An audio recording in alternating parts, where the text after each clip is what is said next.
Hi friends, అందరికీ నమస్కారం. Welcome to Sukriti's home. శ్రీరామచంద్రుడు జన్మించిన రోజు, సీతారాముల కళ్యాణం జరిగిన రోజు, అలానే శ్రీరాముడు పట్టాభిషిక్తుడైన రోజు, ఈ మూడు కూడా శ్రీరామనవమి రోజు జరిగాయి. అంతటి విశిష్టమైన శ్రీరామనవమి రోజున ఏ విధంగా పూజ చేసుకోవాలి, ఎటువంటి నియమాలు పాటించాలి, ఏ మంత్రం పఠించాలి అనే పూర్తి వివరాలను ఈ వీడియోలో తెలుపబోతున్నాను. శ్రీరామనవమిని మనం ప్రతి సంవత్సరం కూడా చైత్ర శుద్ధ నవమి రోజున జరుపుకుంటాము. ఆ రోజున శ్రీరాముడు జన్మించిన రోజు. అలానే శ్రీరాముడు 14 సంవత్సరాలు అరణ్యవాసం చేసి ఆ తర్వాత అయోధ్యకు చేరుకొని పట్టాభిషిక్తుడు అయింది కూడా అదే రోజు అని చెప్తారు. అదేవిధంగా సీతారాముల కళ్యాణం కూడా శ్రీరామనవమి రోజే జరిగింది. అందుకే దేశవ్యాప్తంగా ఈ పండుగను అంగరంగ వైభవంగా జరుపుకుంటాము. అంతటి విశేషమైన రోజున రాముల వారి అనుగ్రహం పొందగలిగితే సర్వ పాపాలు తొలగిపోతాయి. ఆ రోజున చక్కగా ఉదయాన్నే లేచి ఇల్లంతా శుద్ధి చేసుకొని, ఇంటి ముందు వాకిలి అలంకరించుకొని, గడపలు అలంకరించుకొని, తప్పకుండా మామిడి తోరణాలు కట్టాలి. తలంటు స్నానం చేసి పసుపు రంగు దుస్తులు ధరిస్తే చాలా మంచిది. ఈసారి శ్రీరామనవమి ఏప్రిల్ 17 బుధవారం రోజున వచ్చింది. మనం సపరేట్గా పీఠం పెట్టుకుని రాముల వారిని పూజించవచ్చు, లేదా ఇంట్లో దేవుడి మందిరంలోనే పూజ చేసుకోవచ్చు. చక్కగా ఒక పీఠం ఏర్పాటు చేసుకొని పీఠం మీద పసుపు రంగు కానీ లేదా తెలుపు రంగు కానీ వస్త్రాన్ని పరుచుకోవాలి. పీఠం మీద బియ్యం పోసి పసుపు కుంకుమ వేసి రాముల వారి ఫోటోని నిలుపుకోవాలి. చిత్రపటానికి కూడా చక్కగా గంధము కుంకుమ అలంకరించుకొని పెట్టుకోవాలి. అయితే ఆంజనేయ స్వామికి కుంకుమ పెట్టకూడదు, గంధం కానీ సింధూరం కానీ పెట్టాలి. చిత్రపటానికి పువ్వులతోనూ అలానే తులసి మాలతోనూ అలంకరించుకోవాలి. శ్రీరామనవమి రోజు రాముల వారికి తులసి దళాలను అలంకరించడం, తులసి దళాలతో పూజించడం చాలా మంచిది. ఇలా పువ్వులతో చక్కగా అలంకరించుకోవాలి. ఈ పూజని మనం ఉదయం 12 గంటల తర్వాత మొదలు పెట్టాలి. అయితే మనమందరం కూడా రాముల వారి కళ్యాణం చూడటానికి వెళ్తాము. మన ఇంట్లో పూజని ముందుగానే ముగించుకొని కళ్యాణానికి వెళ్తాము. అలా వెళ్ళవచ్చు. ఒకవేళ కళ్యాణానికి వెళ్ళట్లేదు అనుకుంటే ఇంట్లో పూజ 12 గంటల సమయంలో మొదలుపెట్టండి. అలానే ముందుగా పసుపు గణపతిని కానీ లేదా గణపతి విగ్రహాన్ని కానీ పెట్టుకొని గణపతికి దీపధూప నైవేద్యాలు సమర్పించాలి. శ్రీరామనవమి రోజు రాముల వారి కళ్యాణంకి వెళ్ళలేని వారు కనీసం టీవీలో అయినా చూడాలి. మనందరికీ కూడా శ్రీరామనవమి రోజు కళ్యాణం చేయించడం కుదరదు. అలా చేయించలేకపోయినా సరే చూస్తే అంతటి ఫలితం లభిస్తుంది. కానీ వీలుంటే మాత్రం కళ్యాణంలో పాల్గొంటే చాలా మంచిది. ఒకవేళ కళ్యాణం చేయించలేకపోయినా సరే కళ్యాణం కోసం జరిగే పనుల్లో ఏదో ఒక దానికి హెల్ప్ చేసినా సరే చాలా మంచిది.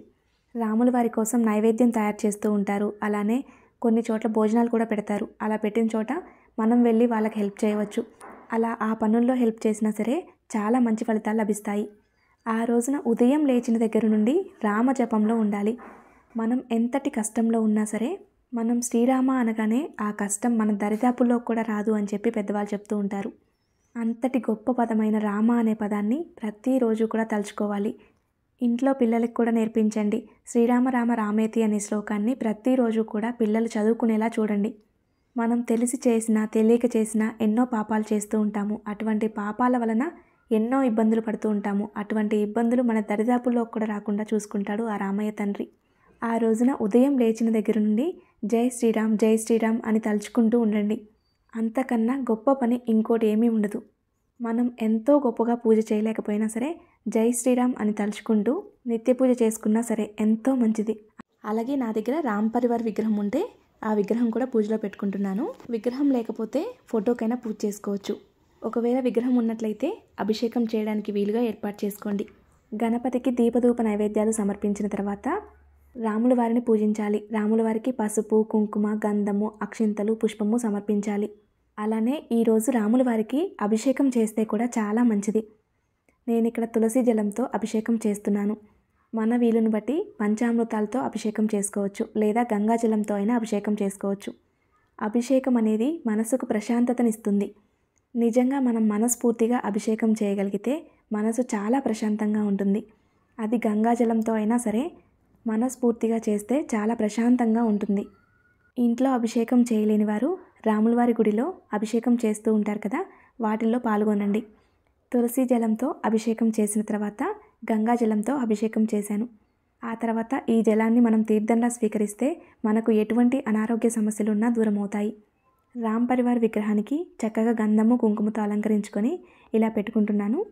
ఈ విగ్రహంలో కూడా ఆంజనేయ స్వామికి కుంకుమ పెట్టకూడదు, గంధం కానీ సింధూరం కానీ పెట్టాలి. ఆ తర్వాత వస్త్రం సమర్పించి చక్కగా అలంకరించుకోవాలి. మన ఇంట్లో ఎటువంటి ఆర్థిక సమస్యలు ఉన్నా సరే రాముల వారి పూజలో ఇలా తమలపాకుల మీద శ్రీరామ అని కానీ జై శ్రీరామ్ అని కానీ రాసి ఇలా 3 ఆకులు పెట్టుకోవాలి. ఇలా పెట్టుకుంటే చాలా మంచిది. ఆర్థిక సమస్యలు, రుణ బాధలు దూరమవుతాయి. శ్రీరామ అని కానీ జై శ్రీరామ్ అని కానీ గంధంతో కానీ సింధూరంతో కానీ రాయవచ్చు. రాముల వారికి తులసి దళం సమర్పిస్తూ శ్రీరామ రామ రామేతి అనే శ్లోకాన్ని కనీసం 11 సార్లు చదువుకోవాలి. మన వీలుని బట్టి 108 సార్లు కూడా చదువుకోవచ్చు. అలానే శ్రీరామనవమి రోజున తప్పకుండా శ్రీరామ రక్ష స్తోత్రం, శ్రీరామ అష్టోత్తరం, శ్రీరామాష్టకం, శ్రీరామ సహస్రము ఇవన్నీ స్తుతించాలి. వీలు కాకపోతే ఫోన్లో కూడా పెట్టుకొని వినవచ్చు. అవేమీ కుదరకపోతే చక్కగా జై శ్రీరామ్ అనుకుంటూ లేదా హరే రామ రామ రామ హరే హరే, హరే కృష్ణ కృష్ణ కృష్ణ హరే హరే అని చదువుకుంటూ పూజ చేసుకోవచ్చు. ఇవి నేను భద్రాచలం వెళ్ళినప్పుడు తెచ్చుకున్నాను. పసుపు కుంకుమ రంగురాళ్ళు. వీటిని మనం పూజా మందిరంలో ఉంచుకొని ఇంటి నుండి బయటకు వెళ్ళేటప్పుడు బొట్టు పెట్టుకొని వెళ్తే మనం ఎటువంటి పని మీద వెళ్ళినా సరే దిగ్విజయంగా పూర్తవుతుంది అని చెప్తారు. అలానే ప్రయాణంలో ఎటువంటి అడ్డంకు రాకుండా ఉంటాయి అని చెప్తారు. ఒకవేళ మీ దగ్గర కూడా ఉంటే పూజలో పెట్టుకోండి. ఈ రోజున పిండి దీపారాధన చాలా ముఖ్యమైనది. పిండి దీపారాధన చేస్తే చాలా మంచిది అని చెప్తారు. 2 పిండి ప్రమిదలు చేసుకుని దానిలో కుంభ ఒత్తులు కానీ లేదా 2 ఒత్తులు కానీ వేసుకొని ఆవు నెయ్యితో దీపారాధన చేయాలి. లేదా నువ్వుల నూనెతో కూడా చేయవచ్చు. కానీ పిండి దీపారాధన అనేది చాలా విశేషమైనది. తప్పకుండా చేయండి. ఏక హారతితో కానీ అగరవత్తులతో కానీ దీపారాధన చేసి దీపానికి కుంకుమ అలంకరించి అక్షింతలు పుష్పము సమర్పించాలి. ఈ పూజ చేసుకున్న తర్వాత తప్పకుండా శ్రీరామ పట్టాభిషేకం కథను పారాయణం చేయాలి. ఈ రోజున తప్పకుండా సీతారాముల కళ్యాణం చూడడానికి వెళ్ళాలి. ఒకవేళ వీలు పడట్లేదు, వెళ్ళలేకపోతున్నాం అనుకునేవారు టీవీలో సీతారాముల కళ్యాణం భద్రాచలం నుండి ప్రత్యక్ష ప్రసారం అవుతుంది. చక్కగా కళ్యాణం మొత్తం చూడవచ్చు. సీతారాముల కళ్యాణం చూసి అక్కడ తలంబ్రాలు కొన్ని ఇంటికి తెచ్చుకోండి, చాలా మంచిది. కొన్ని తలంబ్రాలను మన ఇంట్లో పెద్దవారికి ఇచ్చి మనం వారి దగ్గర ఆశీర్వాదం తీసుకుంటే చాలా మంచిది. కొన్ని తలంబ్రాలను బీరువాలో పెట్టుకోవాలి. మన ఇంట్లో త్వరలో ఏదైనా పెళ్ళి ఉన్నట్లయితే ఆ పెళ్లి తలంబ్రాల్లో ఈ తలంబ్రాలు కలిపితే చాలా మంచిది. పూజలో రాముల వారికి ఎంతో ప్రీతికరమైన పానకము, వడపప్పు, చలిమిడి సమర్పించాలి. అయితే రాముల వారికి నైవేద్యం సమర్పించేటప్పుడు తులసి దళం వేసి నైవేద్యం సమర్పించాలి.